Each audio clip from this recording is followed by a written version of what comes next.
맥추감사 주일입니다.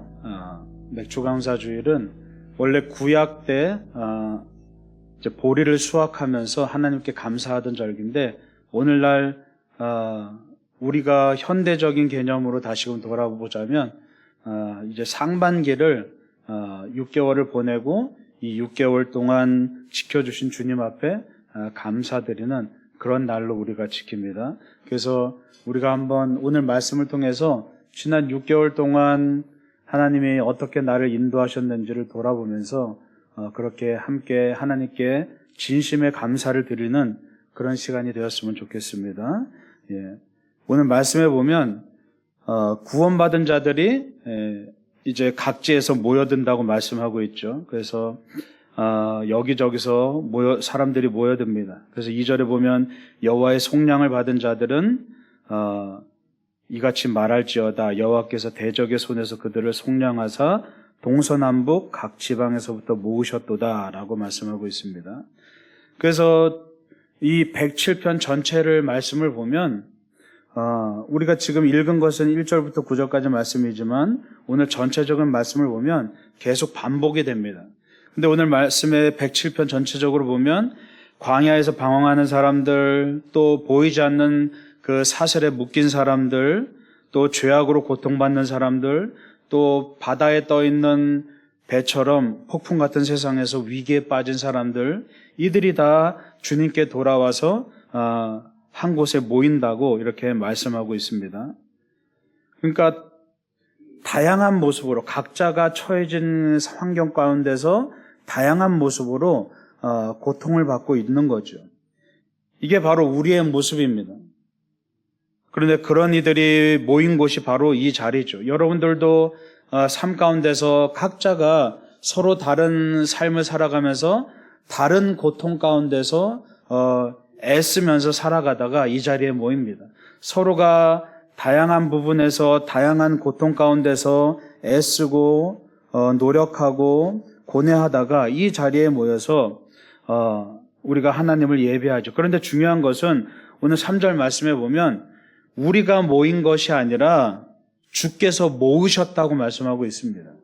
우리는 그냥 우리의 의지로 이 자리에 모인 것 같이 생각하지만 주님께서 우리를 주님의 그 복된 자리로 모으셨다는 거죠. 그래서 그것이 바로 은혜인 겁니다.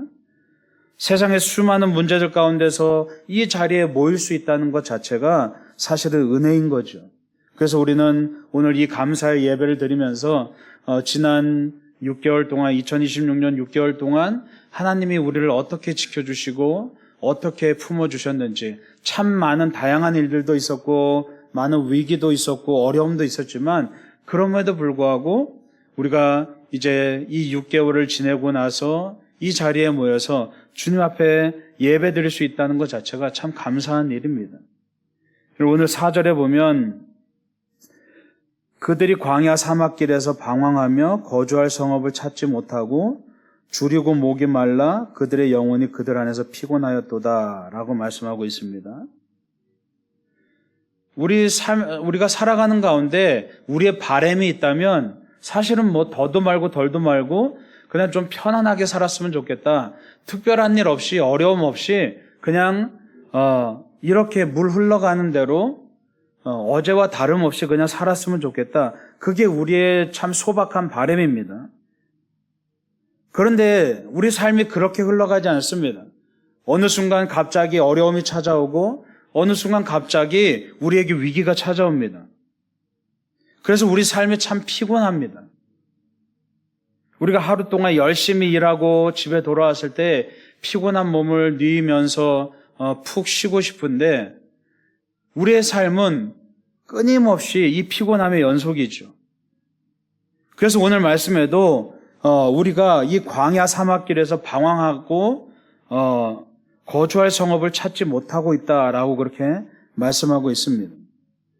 여러분, 이스라엘 백성들이 왜 가나안으로 바로 들어가지 못하고 광야 가운데서 방황했습니까? 그들이 광야 가운데서 40년 동안 방황할 줄은 그들은 꿈에도 몰랐습니다. 그냥 모세를 따라서 애굽을 탈출하면 조금만 며칠만 걸어가면 가나안 땅에 쉽게 들어갈 것으로 예상했죠. 그런데 그러지 못하고 40년 동안 그들은 광야에서 방황합니다. 그 이유가 뭡니까? 바로 하나님께서 그들이 광야에 머물면서 그들을 연단시키고 그들이 가나안 땅에 들어가기 이전에 버려야 할 것들이 참 많았다는 것을 보여주죠. 그들이 오랫동안 노예로 살아가면서 애굽에서 바로를 섬기면서 그동안 참 하나님으로부터 벗어난 것들이 참 많이 있었습니다. 그래서 이제 광야를 통해서 그들의 주인이 이제는 바로가 아니라 하나님인 것을 그들이 서서히 배워가게 되죠.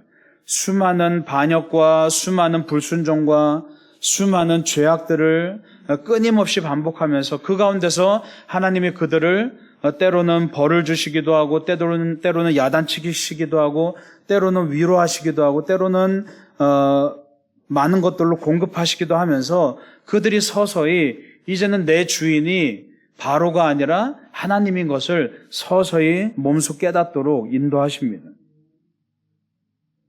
여러분, 우리에게 고통이 찾아오는 이유는 크게 두 가지입니다. 첫 번째로 우리의 필요가 충족되지 않을 때, 내가 정말 필요한 것이 있는데 그것이 충족되지 않을 때 우리는 그것을 고통이라고 말합니다. 또 한 가지는 우리가 욕망하는 것이 있는데 그 욕망이 채워지지 않을 때 우리는 그것 또한 고통이라고 말합니다. 필요가 채워지지 않을 때는 우리가 주님 앞에 간구할 때 주님께서 응답해 주시죠. 주님은 언제나 우리의 필요를 채워주시는 분입니다. 그래서 이스라엘 백성들이 광야에서 머물 때도 구름기둥과 불기둥으로 인도해 주시고 그들이 목마를 때 물을 베풀어 주시고 그들이 배고플 때 만나와 메추라기로 주님께서 공급해 주셨던 분이죠. 필요한 것에 대해서 언제나 하나님은 우리에게 응답하셨습니다. 그런데 중요한 것은 우리의 욕망이 채워지지 않을 때 우리가 아무리 간구해도 그것에 대해서 하나님은 응답하시지 않습니다. 그래서 우리가 우리 안에 정말 수많은 욕심과 욕망들이 가득하게 될 때 그것을 해결하지 못하게 되면 그것이 우리를 마치 사슬처럼 우리를 묶여놓게 만듭니다. 여러분, 오늘 읽은 말씀 그 뒤에 10절, 11절 말씀 우리 함께 읽어보겠습니다. 10절, 11절 시작. 사람이 흑암과 사망의 그늘에 앉으며 곤고와 쇠사슬에 매임은 하나님의 말씀을 거역하며 지존자의 뜻을 멸시함이라. 아멘. 예. 우리가 쇠사슬에, 보이지 않는 쇠사슬에 매임을 당하고 있는 이유는 우리가 보이지 않는 감옥에 갇혀 있는 이유는 하나님의 말씀을 거역하고 주님의 뜻을 멸시했기 때문이다라고 말씀하고 있죠. 많은 사람들이 여전히 영적인 묶임 가운데 살아가고 있습니다. 그래서 사단은 끊임없이 우리가 하나님께 나아가지 못하도록 우리를 사슬로 매도록 만들죠. 그런데 사탄은 그 사슬을 사단이 우리에게 강제적으로 매는 것이 아니라 우리가 스스로 사슬을 매도록 만듭니다. 유혹을 통해서 우리가 하나님과 멀어지도록 만들고 우리가 욕망을 추구하게 만들고 우리가 죄를 짓게 만들어서 우리 스스로 이 사슬로 우리를 매이도록 만들죠. 그래서 여전히 죄악의 길에서 돌이키지 못하고 넓은 길만 찾기 때문에 하나님께서 우리에게 생명의 양식을 주셔도 그걸 누리지 못하고 받아먹지 못하고 자꾸만 세상의 양식, 세상에서의 어떤 공급하는 것들을 채우기 위해서 우리가 아둥바둥대면서 살아갑니다. 그러다 보니까 영적으로 기근에 허덕입니다.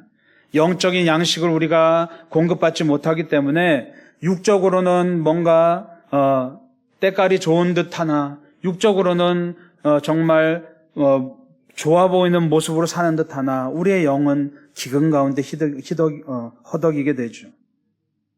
바로 우리가 스스로 묶은 그 사슬 안에서 허덕이게 됩니다. 그런데 중요한 것은 그 사슬을 푸는 열쇠도 사실은 우리에게 있습니다.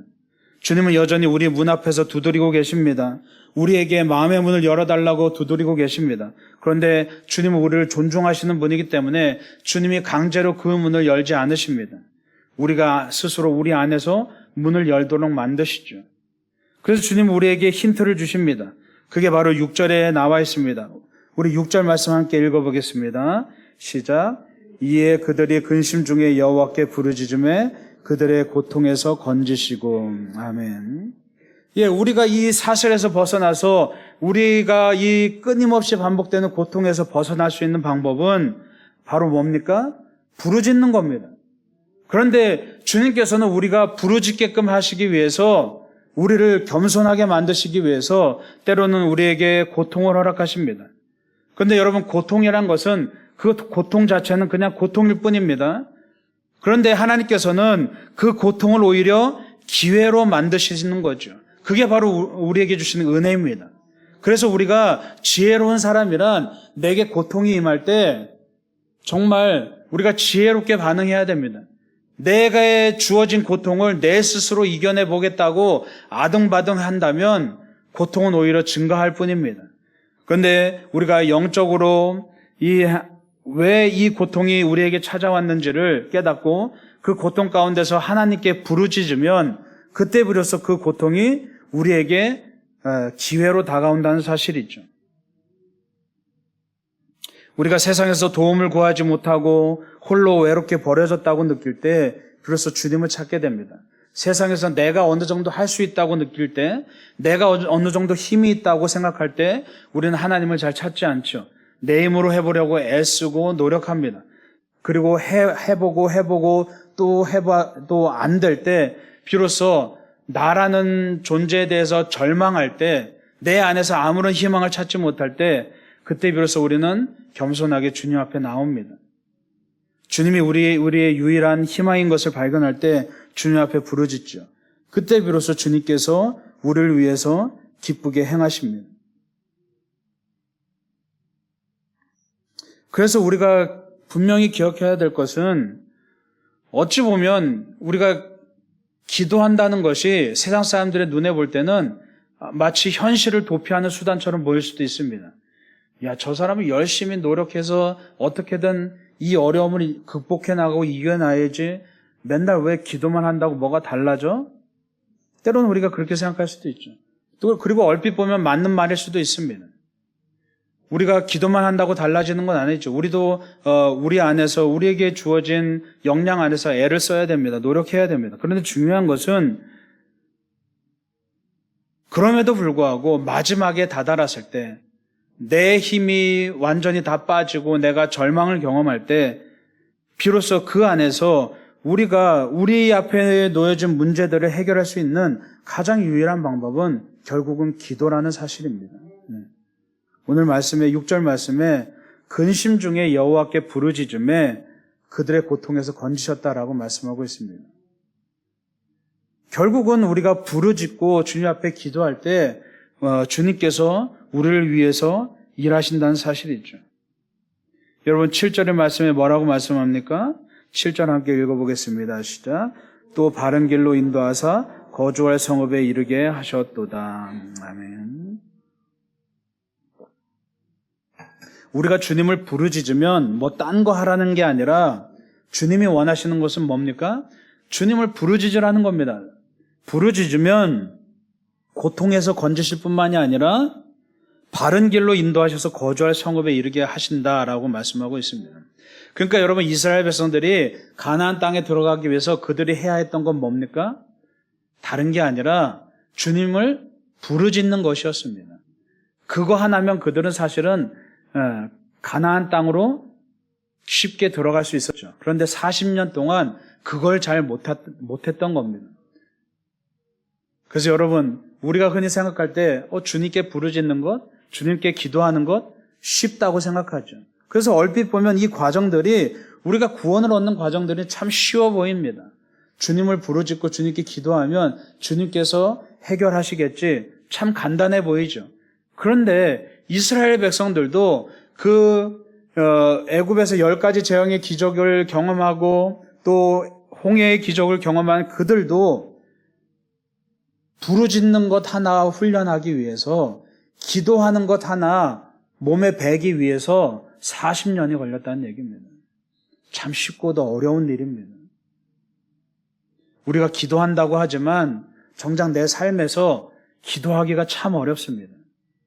우리가 새벽에도 이 자리에 나와서 매일마다 기도하고 부르짖지만 정작 내 삶에서 내 삶의 순간순간마다 주님을 부르짖고 기도하기가 참 어렵습니다. 이렇게 예배에 나와서 우리가 주님께 기도하고 예배하지만 정작 이 자리를 벗어나서 교회가 아닌 내 삶의 터전에서 기도하기가 참 어렵습니다. 주님을 부르짖는다는 것은 이 교회에 나와서만 부르짖는다는 의미가 아닙니다. 주님을 부르짖는다는 것, 기도한다는 것은 내 삶의 모든 것입니다. 그래서 노동이 기도요, 기도가 노동이라는 그 말은 바로 기도는 단순히 그냥 내 시간의 한 부분을 떼어서 하는 것이 기도가 아니라 바로 내 삶의 모든 것이 기도라는 것을 말하고 있는 거죠. 예. 그래서 우리는 기도하기가 참 쉬운 것 같지만 어렵습니다. 우리는 우리 마음속에 그냥 새벽에 나와서 새벽 기도에 나와서 기도하고 끝나면 후련하죠. 내가 오늘 뭔가 할 것 했다, 내 숙제 했다 하는 그런 보람도 있습니다. 그런데 하나님이 원하시는 것은 뭡니까? 내 삶의 모든 순간 기도하라는 얘기입니다. 그 얘기는 뭐냐 하면 내 삶의 모든 순간 하나님을 의지하라는 얘기입니다. 예. 그래서 우리가 평생 신앙생활하면서 배워가는 것은, 훈련해야 될 것은 뭐냐 하면, 처음에는 우리가 처음 신앙생활할 때는 교회 가서 예배 드리면 그걸로 내 할 일은 다 했다라는 그런 마음으로 신앙생활을 시작하죠. 그러나 차츰차츰 신앙이 성숙돼 나아갈수록 내가 하나님을 의지하는 것이, 하나님께 기도하는 것이 어떤 한순간뿐만이 아니라 내 삶의 모든 부분에서, 내 삶의 모든 순간마다 하나님을 의지하고 기도하는 것, 그것이 신앙이라는 것을 점점 우리는 배워가기 시작합니다. 그래서 결국은 하나님께서 뭐라고 말씀하시냐면, 우리가 주님을 의지하고 주님께 부르짖을 때 거주할 성읍에 이르게 하셨다라고 말씀하고 있죠. 하나님의 나라를 우리에게 주시겠다고 말씀하시는 겁니다. 우리가 부르짖고 의지하면 주님께서 바른 길로 인도하십니다. 그러면 우리는 뭘 하면 되는 겁니까? 그냥 따라가면 되는 겁니다. 그러니까 참 그 말이 참 쉬워 보이죠. 주님이 인도하시면 내가 따라간다. 너무나 쉬워 보입니다. 그리고 신앙에 이게 사실은 신앙의 전부인 겁니다. 주님이 인도하시면 내가 따르는 것. 듣기에 참 편해 보이고 정말 좋아 보이죠. 그런데 참 우리의 마음이 완고하고 간악해서 우리의 마음이 정말 돌덩이 같아서 그 주님을 따르는 거를 잘 못한다는 얘기입니다. 그래서 이리 갔다가 저리 갔다가 당장 겁이 나고 내 삶에 두려움이 닥치면 주님을 따르다가도 정작 내 삶이 좀 편해지고 주위에 다른 좋아 보이는 것들이 눈에 들어오기 시작하면 거기에 우리가 한눈이 팔려서 또 길을 서서히 벗어나기 시작하죠. 내 삶에 고통이 임할 때는 하나님 주님밖에 없습니다. 그래서 주님을 졸졸 따라가다가 정작 내 삶에 늘어지기 시작하고 내 삶이 편안하고 하나님보다 점점 더 좋아 보이고 점점 화려해 보이는 것들이 보이기 시작하거든요. 내 눈에 재물이 들어오고 내 눈에 세상에 어떤 안위가 들어오고 내 눈에 어떤 세상의 명예가 들어오고 내 눈에 세상에 화려해 보이는 좋은 것들이 보이기 시작하면 또 그 순간 우리는 정말 어리석어서 고개를 돌려서 길을 다시 벗어나기 시작합니다.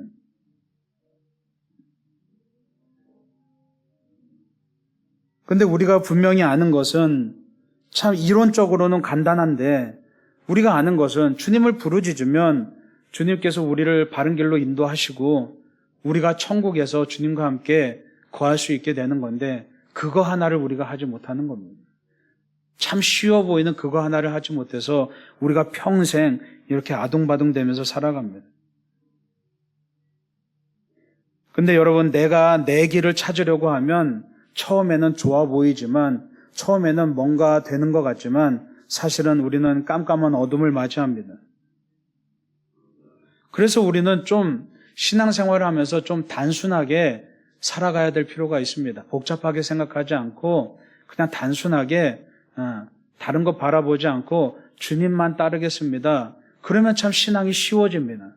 근데 자꾸만 우리가 거기다가 다른 것들을 갖다 붙이기 시작하거든요. 그러니까 신앙생활이 어려워지죠. 여러분, 그냥 그 길로 가면 하나님 나라가 있는 겁니다. 예. 여러분, 철로역정 아시죠? 존 버년의 철로역정. 그 철로역정을 보면 참 하나님의 도성으로 가기 위해서 참 어려운 수많은 난관들을 거칩니다. 철로역정이란 말이 뭡니까? 하나님의 그 나라로 가기 위한, 하나님의 길로 가기 위한 수많은 역경들, 어려움들을 말하는 거죠. 근데 사실은 우리가 그냥 배운 대로만 주님을 의지하기만 하고 가면 정말 쉬운 길입니다. 근데 왜 철로역정입니까? 그만큼 우리가 우리 안에서 자꾸만 그 길을 벗어나려고 하는 그러한 갈등들이 끊임없이 솟아나기 때문이죠.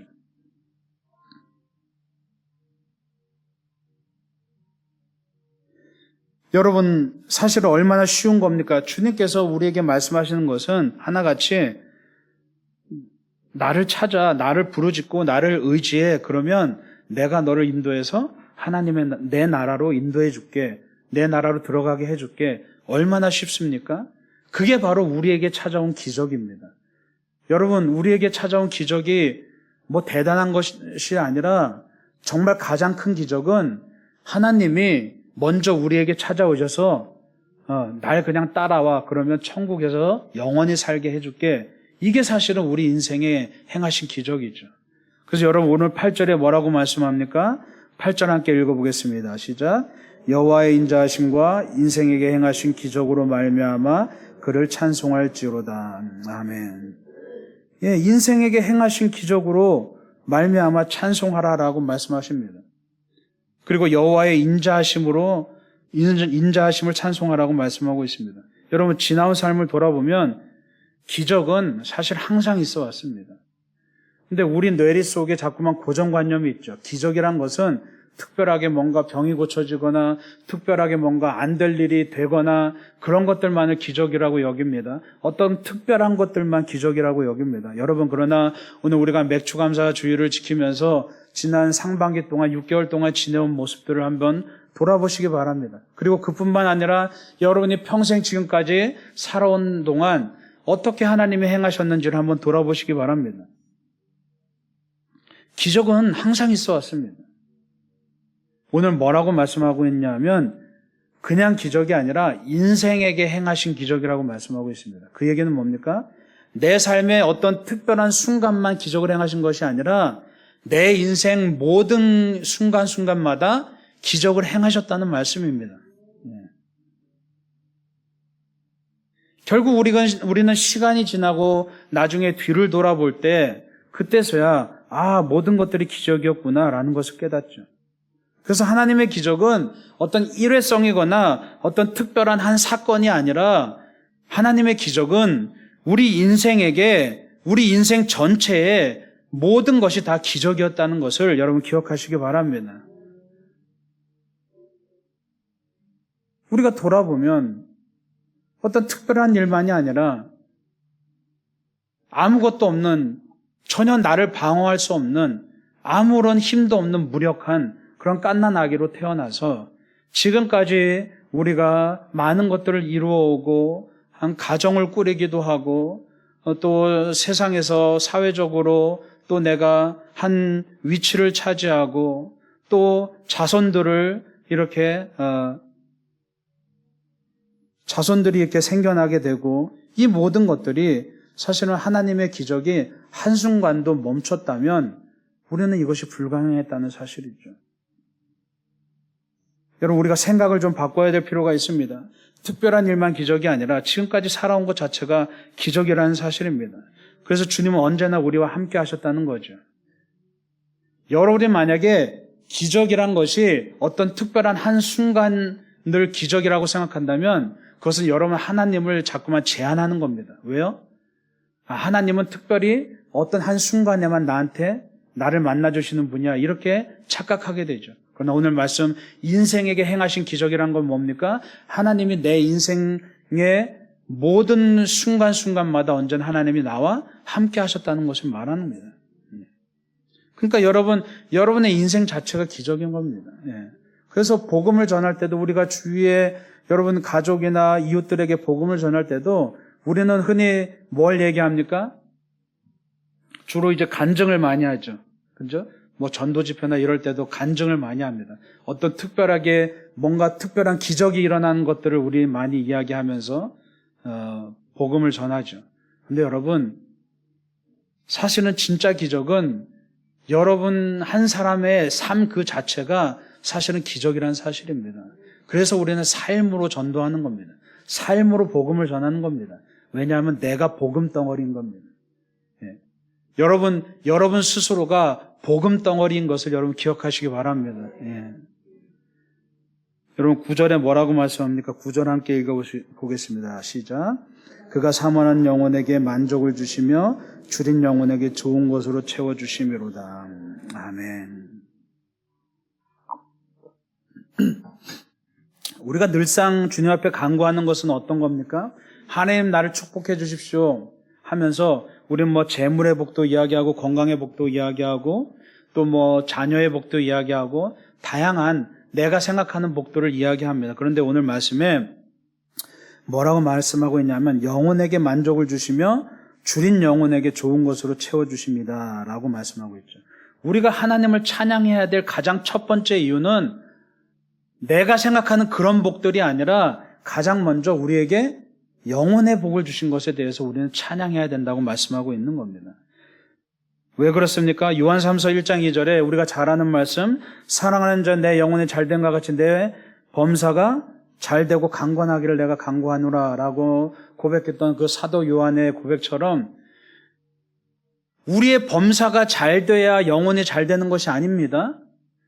영혼이 먼저 축복받아야 우리의 범사가 강건해진다는 얘기입니다. 예.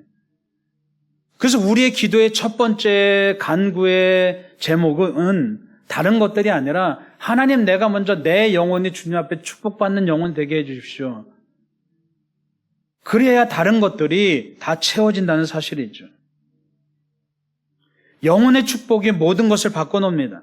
잠깐 잘 된다고 해서 축복이라고 해서 여러분 생각할 필요가 없습니다. 삶에는 굴곡이 심합니다. 잠깐 우리는 잘 되다가도 또 때로는 위기가 찾아오기도 하고 또 잠깐 또 잘 되기도 합니다. 수많은 굴곡들이 찾아옵니다. 그런데 그 수많은 굴곡의 반복을 우리가 이겨낼 수 있는 유일한 방법은 바로 우리가 영혼의 축복을 누리는 것. 그래야 범사가 단단해질 수 있는 거죠. 여러분 오늘 시편 107편 43절 마지막 말씀 우리가 함께 읽어보겠습니다. 43절 말씀 시작. 지혜 있는 자들은 이러한 일들을 지켜보고 여호와의 인자하심을 깨달으리로다. 아멘. 예, 하나님께서 여러분의 인생 가운데 행하신 그 기적들, 여러분들이 지금까지 살아온 모든 날들 가운데 좋은 일도 있었고 나쁜 일도 있었고 수많은 희노애락이 가득했지만 그 모든 것들을 바라보면서 진짜 지혜로운 사람은 그 모든 것들 가운데 이것이 하나님이 행하신 일이구나. 이것이 하나님이 주신 놀라운 기적이구나. 이것이 하나님의 인자하심이구나 라는 것을 깨닫는 사람이 진짜 지혜로운 사람이라는 사실입니다. 예. 여러분 하나님은 인자하신 분입니다. 근데 자꾸 우리는 하나님을 자꾸 두려운 하나님으로 생각하죠. 뭐 조금만 잘못해도 하나님이 마치 벌 줄 것 같고 천벌 받을 것 같은 그런 두려운 하나님으로 생각합니다. 여러분 하나님은 인자하신 분입니다. 그 얘기는 뭡니까? 우리가 때로는 잘못된 길로 벗어날 수 있지만 그렇다고 해서 우리를 버리거나 우리를 내치시는 분이 아니란 얘기입니다. 우리가 때로는 잘못된 길로 벗어날 수 있지만 그럴 때마다 하나님께서 우리를 다독이시고 토닥이시면서 다시금 우리가 원위치로 돌아올 수 있도록 그렇게 하나님은 우리가 다시금 하나님을 부르짖고 하나님을 의지할 수 있도록 우리를 이끄시는 분이라는 것을 여러분 기억하시기 바랍니다. 예. 언제나 인자하심으로 우리를 기다리시고 우리를 존중하시는 분이라는 얘기입니다. 여러분 우리의 인생을 돌아보면 주님의 인자하심이 잠시라도 멈췄다면 아마 우리 인생은 끝났을 겁니다. 그래서 이 시편 말씀에서 주의 인자하심이 영원하미로다라고 말씀하신 이유가 뭡니까? 주의 인자하심은 한순간도 단 1분 1초도 우리에게 멈추지 않으셨다는 사실입니다. 그 인자함이 1분 1초라도 멈추는 그 순간 우리는 죽을 수밖에 없는 운명입니다. 여러분 하나님 앞에 뭐가 떳떳합니까? 여러분 하나님 앞에 의인이라고 내세울 자격이 있습니까? 여러분 그만큼 여러분이 여러분의 삶에 정말 의롭게 살았다고 장담할 수 있습니까? 하나님의 인자하심이 없었다면 공의로운 하나님 앞에 여러분이 섰을 때 내가 의롭다고 그 어떤 사람이 장담할 수가 있겠습니까? 우린 그냥 나락으로 떨어지는 겁니다. 그 인자하심이 한순간이라도 멈춘다면 우리는 살아날 방법이 없는 겁니다. 그러나 하나님의 인자하심이 영원하시기 때문에 우리가 여기까지 왔습니다. 그 모든 게 기적입니다. 그래서 지난주에 읽은 말씀 가운데 시편 108편 2절 말씀을 보면 비파야 수금아 깰지어다 내가 새벽을 깨우리로다 라고 말씀하고 있습니다. 여러분 우리가 주님의 품 안에 있으면 우리는 능히 주님과 함께 기적의 삶을 살 수가 있습니다.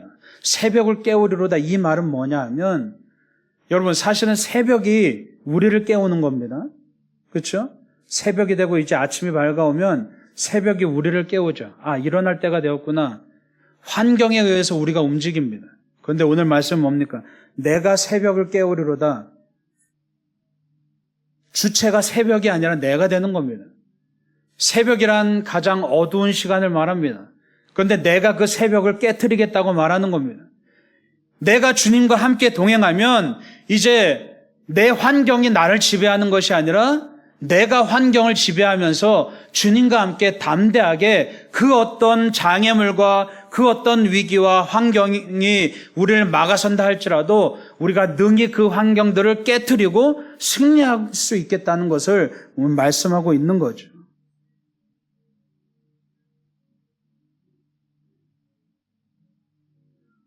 우리는 세상을 살아가면서 끊임없이 환경의 지배를 받으면서 날마다 우리는 수많은 다양한 고통, 크고 작은 고통 가운데서 우리가 고군분투하면서 살아갑니다. 그러나 오늘 우리가 맥추감사절을 보내면서 우리가 기억해야 될 것은 삶의 모든 순간순간들마다 지금까지 우리가 이 자리에 있을 수 있었던 것은 사망의 음침한 골짜기를 걸어갔는데 돌아보니까 사망의 음침한 골짜기가 수없이 많았는데 그럼에도 불구하고 발을 헛디디지 않고 거기에 추락하지 않고 우리가 지금까지 살아올 수 있었던 것은 바로 주님이 우리와 한순간도 빠짐없이 우리와 함께 하셨기 때문이고 주님의 인자하심이 한순간도 빠짐없이 영원하셨기 때문이라는 것을 여러분 기억하시기 바랍니다. 그래서 우리가 이 맥추감사절을 지내면서 우리의 삶 가운데 언제나 기억할 것은 주님을 부르짖는 것이 우리도 또한 멈추지 않아야 된다는 사실입니다. 주님의 인자하심이 영원한 것처럼 주님을 부르짖는 우리의 태도도 영원해야 된다는 사실입니다. 그래서 오늘 이 말씀 우리가 기억하면서 정말 주님과 함께 새벽을 깨우는 자로서 우리 앞에 수많은 어려움들이 앞으로도 수많은 어려움이 닥치겠지만 그 가운데서 주님의 인자하심을 기억하면서 또 내 인생에 한순간도 빠짐없이 행하신 그 기적들을 기억하면서 정말 담대하게 빛으로 걸어가는 그런 여러분들 되시기를 간절히 축원합니다. 기도하겠습니다.